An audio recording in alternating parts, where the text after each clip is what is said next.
suele tener varias caras. Nosotros se las presentamos y usted decide a quién le cree y decide cuál es la versión que se ajusta a la realidad. Doctor Granados, buenos días. Muy buenos días, Néstor. Un saludo para ti y para toda la mesa de trabajo de Blue Radio. El doctor Jaime Granados es penalista, es el abogado del expresidente Álvaro Uribe.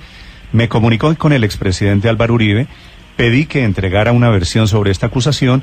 Él dijo que dejaba esa defensa en manos de su abogado. Doctor Granados, ¿qué versión tiene usted sobre esta gravísima acusación que hace la Corte Suprema de Justicia? En primer lugar, Néstor, quiero dejar claro lo siguiente, porque tuve la oportunidad de escuchar lo que dijo el senador Iván Cepeda, y creo que es difícil encontrar alguna verdad en todo lo que él dijo. Primero, la decisión que tomó la Sala de Instrucción número 2, conformada por 3 magistrados, no está en firme. En derecho, cuando una decisión no está en firme, todavía no produce ningún efecto jurídico. El día de hoy interpondré el recurso de reposición, puesto que la decisión nos fuera notificada a todos el pasado viernes, y el viernes 23 de febrero, es decir, en 5 días, radicaré la sustentación de dicho recurso, como está permitido hacerlo, y en ese momento se conocerán los 7 argumentos por virtud de los cuales discrepamos profundamente de la decisión tomada por la Corte. Por respeto a la Corte Suprema de Justicia, por respeto a la Procuraduría General que interviene y por supuesto por respeto a mis colegas, no puedo entrar a un debate público de los argumentos que no le he entregado a la Corte. Es un tema elemental de ética profesional de cortesía. Pero ante las mentiras que ha dicho el senador Cepeda, sí quiero decir algunas cosas. Primero, no es cierto, no aparece una sola grabación en donde el expresidente y hoy senador Álvaro Uribe Vélez entre en contacto con ningún testigo de este caso. Así de radical y claro quiero hablarlo. Miente el senador Cepeda al hacer esas afirmaciones. Segundo, no es cierto de ninguna manera la Corte Suprema de Justicia haya dicho en las 220 páginas de la decisión que va a compulsar copias por falsa denuncia. Por el contrario, lo que hace es que exalta la vehemente defensa del presidente Uribe en cuanto a los argumentos que se expresaron y que no compartió en esta decisión la Corte, lo que es totalmente respetable, porque uno cuando presenta los argumentos ante una Corte sabe que pueden decirle que sí o que no.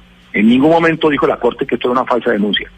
Tercero, el tema de la compulsa de copias se refiere exclusivamente a si hubo o no manipulación de alguna forma, en este caso, y que a juicio de la Corte eso amerita una investigación, porque no puede decir si la hubo o no la hubo. Ese tema está sujeto a la decisión final que se tome cuando se resuelva el recurso de reposición. Cuarto, y es muy importante que la opinión pública sepa, en ningún momento, finalmente, el señor Juan Guillermo Monsalve sostuvo finalmente ante la Fiscalía que realmente él fuese testigo contra el señor expresidente Álvaro Uribe Vélez.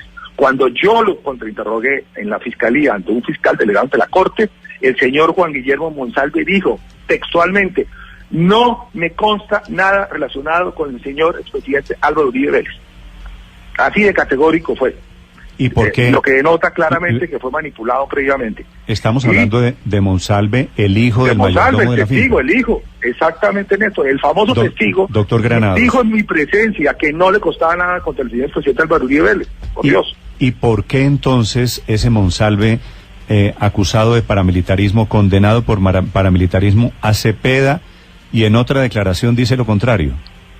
Eso es lo que justamente había que investigar, y le digo, Néstor, que también hay que hacer una precisión: este señor no está condenado por paramilitarismo. Eso es otra mentira que dice el señor Cepeda.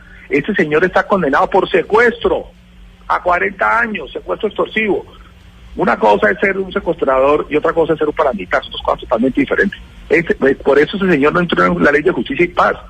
Fue condenado en el Caquetá, donde estaba allá al sur del país, siendo él del norte del país, por el delito de secuestro extorsivo, y está condenado a 40 años de prisión. Doctor Granados, las cosas hay que decirlas como son, y desafortunadamente el señor Cepeda pues, no dice la verdad. Acláreme una cosa, porque usted dice el expresidente Uribe no está mencionado, no está aquí investigado por manipular testigos, pero el expresidente Uribe, dice la Corte en este expediente que usted tiene en sus manos, que yo tengo en mis manos, doctor Granados, en estas 219 páginas, dice que Uribe se reunía con Villegas, y hay fotografías de la reunión de Álvaro Uribe con Villegas en Medellín. Y están grabados Uribe y Villegas. No es Villegas. testigo. Y Villegas, esa es la confusión. Es que Villegas manipulaba, no es testigo. era el que manipulaba a los testigos. Es otra historia. Lo que haya hecho el señor Villegas Uribe es responsabilidad del señor Villegas Uribe, que yo no sé, yo ni siquiera lo conozco. Sí. No sé qué habrá hecho él, no sé si realmente manipuló o no manipuló, él tendrá que defenderse y dar las explicaciones si las quiere dar. Pero él, el señor Villegas Uribe, con quien se reunió con el presidente, a quien conoce hace años, no es testigo. Como tampoco es testigo, por ejemplo, el actual alcalde de Amagá, el señor Molina, con que también está mencionado ahí, y como también es testigo, y como también no es testigo otras personas que se mencionan, de las muchas personas con las que el presidente habla, que son miles de personas con las que el presidente habla mensualmente, porque él vive recorriendo el país y hablando con todo el mundo. Entonces, una cosa es decir que habló con testigos, y otra cosa es que habló con una persona que después resulta que también habló con testigos. Ahí hay una diferencia muy importante en la vida y en el derecho. Pero profesor Granados, ¿no le parece una línea muy sutil? Claro, nada distinto podría venir de un penalista prestigioso como usted, pero ¿qué hacía el expresidente Uribe reunido con una persona que a su vez se reunía con los testigos? ¿Tomaban cafecito solamente? No, Felipe, mira, el presidente, tú lo conoces y muchos lo conocen y saben que habla con todo el mundo, se reúne con todo el mundo, él no le niega una visita a nadie.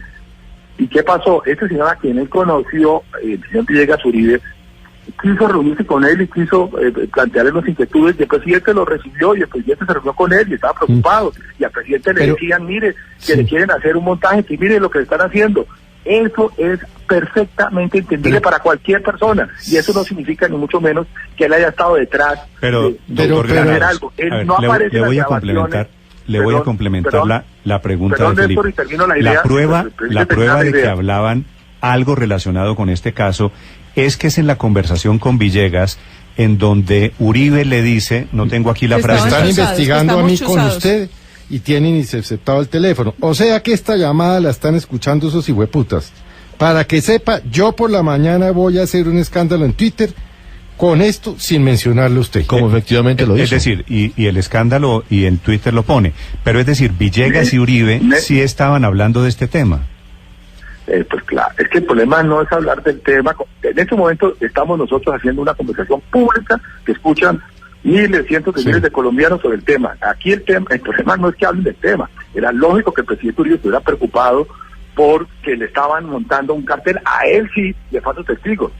Y otra cosa es que este señor, a quien conoció hace años, fuera a acercarse a él, porque él fue quien buscó al presidente Uribe para contarle información que él tenía y la preocupación que tenía sobre este caso. Y la referencia que hace al tema de la grabación es que alguien distinto le lleva un papel y le dice, cuídense, presidente, que lo están interceptando, lo están grabando.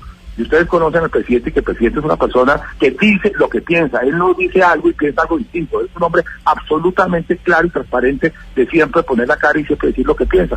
Es ser uno o no de acuerdo con él. Entonces aquí no hay una doble agenda, ni una cosa escondida, ni hay una decisión de fondo que diga que hizo el presidente algo indebido. Pero algo que debe quedar muy claro.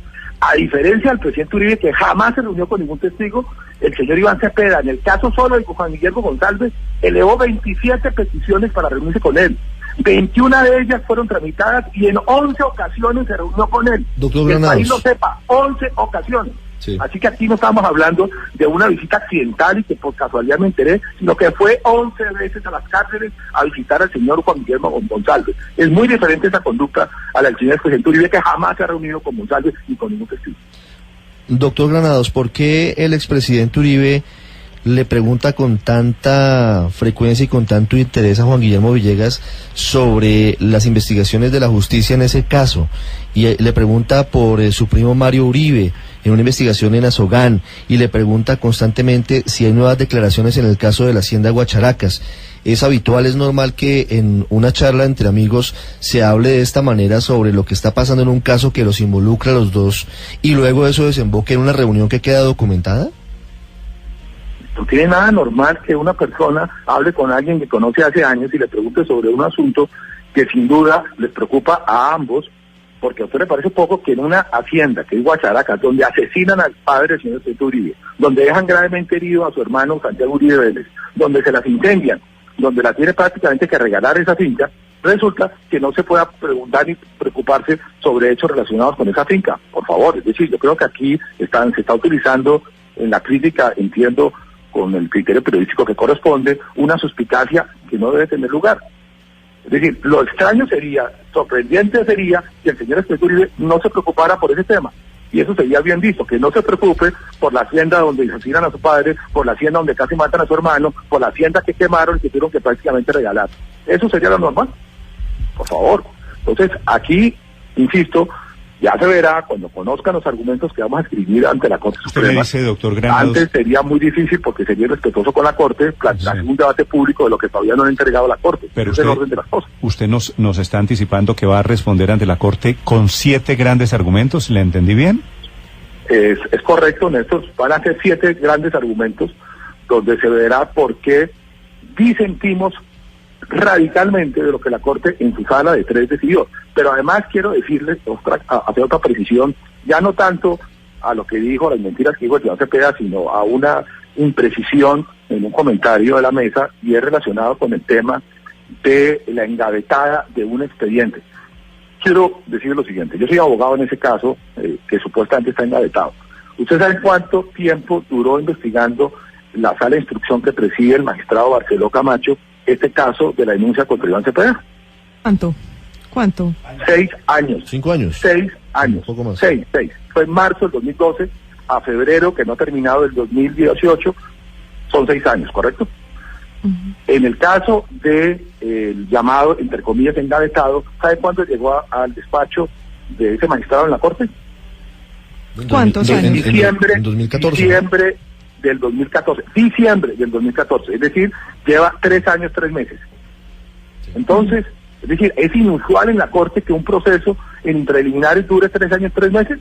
¿Es inusual? Si este lleva 6 años, el caso que lleva también el magistrado Barceló Camacho, en el caso del llamado Jaque Sepúlveda contra el presidente Uribe, lleva 4 años casi. Eso es un proceso. Claro que uno quisiera que esos casos se resolvieran no en 3, 4, 5, 6 años, sino en 3, 4, 5, 6 meses. Pero hay que entender el cúmulo de trabajo que tiene la Corte. A todos nos consta que estos magistrados trabajan desde las 6 de la mañana hasta las 10 de la noche. Aquí no se les puede acusar de falta de trabajo. Gente seria. Más allá de los errores de investigaciones de casos puntuales, me parece un irrespeto ante la Corte y no corresponde a la verdad decirte que en estos casos que yo menciono haya habido engavetamiento. Lo que ha habido es un trabajo y un trabajo intenso. Doctor Granados, a ustedes este tema les salió, por decirlo de alguna manera, mal. Ustedes fueron los primeros que denunciaron, o el presidente Uribe, usted como su abogado, fueron los primeros que denunciaron al senador Cepeda por supuestos falsos testigos. Pues el delito tiene otro nombre técnico, pero digamos que así se concreta. Y ustedes no llevaron las suficientes pruebas para poder consolidar esa acusación. La Corte, una de las decisiones de la Corte es que declara que Cepeda no hizo esto que ustedes dicen. ¿No estaban ustedes también utilizando una especie de guerra judicial para atacar a Cepeda? Luz María, cuando ustedes conozcan el escrito que voy a radicar el viernes, se darán cuenta que eso no es cierto. Por supuesto que hay una decisión que se ha hecho pública de la Corte en donde va en un sentido contrario a lo que nosotros pedimos, pero luego de estudiarla con total detenimiento, con mucha atención, pues nos encontramos de que hay unas razones muy, muy serias de discrepancia respetuosa con la Corte. Los invito a que estudien ese tema una vez que esté radicado, y yo no tendré ningún problema que volvamos a tener una amable conversación después de hacer las cosas al derecho, y es primero dar la oportunidad a la Corte de conocer los argumentos y a mis otras partes, la Procuraduría y la contraparte, y ahí sí se tendrá un debate como corresponde. Pero en este momento lo que sí les puedo anticipar es que después de estudiarla, no salir irresponsablemente a decir cualquier cosa, les puedo garantizar que las razones que tenemos de separarnos del criterio de la Corte son muy serias. 7 razones muy serias, doctor que Granados, será un juez que al final diga sí o no. Después le iba a preguntar eso, después de la decisión esta sala de instrucción de la Sala Penal de la Corte, ¿cuál es la siguiente instancia? Esa es una de las dificultades técnicas, Néstor, que tienen estos procesos. ¿Por qué? Porque aunque la Constitución cambió y hay hoy en día la posibilidad de una segunda instancia para los aforados, no se ha implementado su aplicación, puesto que todavía no han sido elegidos estos nuevos magistrados que conformarán las salas encargadas de instrucción. Por tanto, mientras no se provean esos cargos que están en trámite, y que tomará todavía unos meses en que empiece a funcionar, los procesos que se están adelantando, el trámite que les da la Corte es de única instancia. Por eso el único recurso disponible en este instante es el recurso horizontal, conocido técnicamente como recurso ante la misma sala, doctor Granados. La misma sala, exactamente, los mismos tres magistrados, los magistrados Jorge Luis Barceló Camacho, Luis Hernández Barbosa y Fernando Castro, que es una sala de lujo, no tengo ningún problema, son de los mejores magistrados que ha habido en la Corte, son los que van a tomar la decisión del recurso. Habrá que esperar a que ellos tengan la oportunidad de conocer las razones. Aquí no estamos hablando de una corte celestial, una corte de infalibles, donde nadie, todo el mundo es perfecto. No, todos somos humanos, todos nos equivocamos, todos podemos rectificar. Sí. Doctor Granados. El recurso lo que busca respetuosamente es dar la oportunidad de que los magistrados reflexionen sobre lo que hicieron, sobre los argumentos que escribimos, y ellos tomarán la decisión si confirman o modifican total o parcialmente esa decisión. Sí. Ese es el orden de las cosas. Quiero hacerle una última pregunta leyendo textualmente un párrafo de la providencia que ustedes conocieron el pasado viernes. Página 196, dice lo siguiente: las comunicaciones sostenidas el 21 y 22 de octubre entre Juan Guillermo Villegas Uribe y Humberto Gómez Garro, así como las labores de verificación ordenadas para tal efecto, como el seguimiento a Villegas y otras relacionadas con los ingresos a la cárcel de Itagüí, indican que el objeto de la reunión entre los mencionados, Villegas Uribe y Humberto Gómez Garro, y el doctor Álvaro Uribe Vélez, estaba relacionado con el caso de testigos dispuestos a colaborarle al senador, incriminando falsamente al doctor Iván Cepeda de hacerles ofrecimientos a cambio de declaraciones en su contra. ¿Qué opina frente a esa afirmación tan contundente de la Corte? Es decir, que sí hubo manipulación de testigos y no fue de Cepeda, doctor Granados, fue de su cliente. Bueno, Néstor, como les he dicho, esperen a que conozcan mi escrito y se darán cuenta por qué ese párrafo está salido de contexto, que no existe una sola grabación, no existe ni un solo seguimiento, no existe ninguna sola prueba que muestre que efectivamente el presidente haya manipulado a nadie. Incluso de su misma lectura, ustedes entenderán lo que le estoy diciendo, está diciendo que el señor Villegas Uribe y este señor Gómez Garro, o sea, no, el presidente Uribe no tiene nada que ver en lo que ganan ellos dos. Es como si nosotros dos estamos hablando y tú, Néstor, mañana después hablas con un tercero, entonces yo soy responsable de lo que tú hablaste con un tercero. Así de claro, es de sentido común. Pero, repito, un tema que tiene otras aristas y que tiene que manejarse integralmente, por respeto a la Corte, por respeto a la Procuraduría, por respeto a mis contrapartes, lo tengo que plantear primero en el recurso y ya luego hacemos el debate con todos los elementos de juicio. Es la otra cara de la moneda, el doctor Jaime Granados, repito, el abogado defensor del expresidente Álvaro Uribe, contándonos su versión de todo este tema. Doctor Granados, gracias por acompañarnos y volvemos a hablar. ¿Cuándo me dice usted presentan el informe, los 7 puntos? El viernes al filo del mediodía, Dios mediante, estaremos radicando la sustentación del recurso de reposición. Sáqueme de una duda operativa. Ustedes lo presentan, los 3 magistrados de la sala de instrucción reconsideran. ¿Y quién toma la decisión? ¿Uribe es culpable, Cepeda es culpable, condenado, cárcel o no cárcel? ¿Eso quién lo decide? No, esto es muy complejo. El recurso de reposición lo resuelve en esa sala y según lo que resuelva, pues veremos qué pasa. Esto está lejos de acabarse, mi estimado. No, por eso, pero está lejos quiere decir. Lejos. Si ellos confirman esta sentencia, ¿va a quién? Amanecerá y veremos, Néstor. Pero no, hable como profesor. No quiero especular. No, doctor Granados, háblenos ahora como profesor, no como defensor. Yo soy su estudiante en la Facultad de Derecho y le digo, si estos 3 magistrados confirman, no hablemos del expresidente Uribe, no, usted es mi profesor en la universidad. Y entonces dice, si confirman, pasa tal cosa. ¿Qué pasa? ¿Quién hace el juicio? ¿Qué pasa? ¿Se abre una investigación a tal nivel? Digámoslo así, una vez agotada esta discusión, sí. Si llegara a mantenerse la misma conclusión por parte de esta sala, le correspondería a otra sala de instrucción adelantar una indagación de carácter preliminar para determinar si hubo o no manipulación de testigos. En el caso del aforado constitucional, el señor expresidente y senador Álvaro Uribe Vélez. Esa sería la situación si efectivamente se consolida llegara a consolidarse esto. Y eso, De no consolidarse esto y de revocarse, Sí. continuaría la investigación en curso o posiblemente se dictaría un auto de apertura de investigación, porque recordemos que por estos mismos hechos y ante una queja disciplinaria que yo presenté, la Procuraduría General de la Nación abrió investigación y formuló pliego de cargos, lo que equivale a una acusación contra el senador Iván Cepeda Castro. Eso es un tema que también la opinión pública se lo ha olvidado. Él ya tiene un pliego de cargos por estos mismos hechos. ¿y eso ya sería una etapa pública de juicio? ¿El pliego de cargos? No, sí, no, es que en este momento ya está en firme ese pliego de cargos. El de Cepeda, sí. Se refiere a la de investigación de Álvaro Uribe. Las investigaciones serán públicas en el momento en que se lleve a la etapa que es muy ulterior, que es la etapa del juicio. Estamos apenas en la indagación preliminar. Doctor Granados, gracias por acompañarnos. Feliz día. Pues muchas gracias, Gracias, Néstor. profesor Granados. Un fuerte abrazo.